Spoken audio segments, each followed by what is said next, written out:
గత కొద్దిసేపటి ముందే బీజేపీ నాయకులు సీనియర్ కార్యకర్తలు అని చెప్పుకునేటటువంటి సస్పెండ్ అయిన కొంతమంది నా ఇంటి మీదికి నన్ను నా కుటుంబ సభ్యులను చంపుతామని బెదిరిస్తూ వచ్చి ఎక్కడికక్కడ కూడా ఇవాళ గౌరవనీయులైనటువంటి నిజామాబాద్ పార్లమెంట్ సభ్యులు అరవింద్ అన్న గారి పర్యటన ఉంది.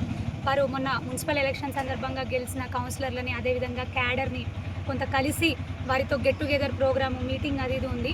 దానికోసం ఇక్కడికి వస్తున్న సందర్భంగా వీళ్ళు నానా హైరాణా చేస్తూ ఇష్టం ఉన్నట్టుగా ఒక మహిళని అని కూడా చూడకుండా నా ఇంటి మీదకి వచ్చి పర్సనల్గా దుర్భాషలాడుతూ నీ కుటుంబం అంత చూస్తా, నీ అంత చూస్తా, చంపేస్తాను అనుకుంటా ఎక్కడికక్కడ వచ్చి ఇక్కడ మీరు చూస్తూనే ఉన్నారు గ్రీన్ మ్యాట్లు చైర్లు ఇష్టం ఉన్నట్టు విసిరేయడం జరిగింది. లోపలికి వస్తూ ఉంటే సిఐ గారు ఎస్ఐ గారు వచ్చి వాళ్ళని లాక్కెళ్ళడం జరిగింది. నా భర్త కూడా అప్పుడే బయటికి వస్తే వారికి చూపిస్తూ డైరెక్ట్గా వారి ఎదురుగా వస్తూ నీ అంతు చూస్తా, నేను బతకనివ్వను, చంపేస్తా అని ఇష్టం ఉన్నట్టు దుర్భాషలాడడం మాట్లాడడం జరిగింది. అదంతా కూడా రికార్డ్ అయింది. మా వాళ్ళందరూ కూడా ఇక్కడ ఉండి ఆ వీడియోలను తీస్తుంటే కూడా మీ సంగతి చూస్తా, మిమ్మల్ని ఇక్కడ బతకనివ్వము, జగిత్యాల్లో ఉండనివ్వము, మిమ్మల్ని చంపేస్తా అని వాళ్ళను కూడా బెదిరించడం జరిగింది. ఇది ఎంత అప్రజాస్వామికమైనటువంటి చర్య, చాలా దారుణమైనటువంటి చర్య. అసలు ప్రజాస్వామ్యం ఎట్టుపోతుంది, ఎక్కడుంది?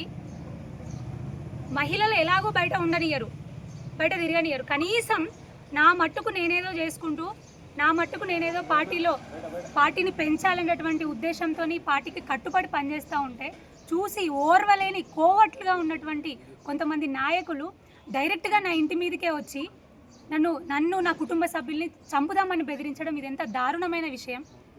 ఎక్కడికక్కడ కూడా సీసీ కెమెరా రికార్డింగ్స్ ఉన్నాయి, ఆ సీసీ ఫుటేజ్ కూడా ఉంది, దానికి సంబంధించినట్టు విజువల్స్ కూడా ఉన్నాయి. దయచేసి ఇదంతా గమనించగలరు.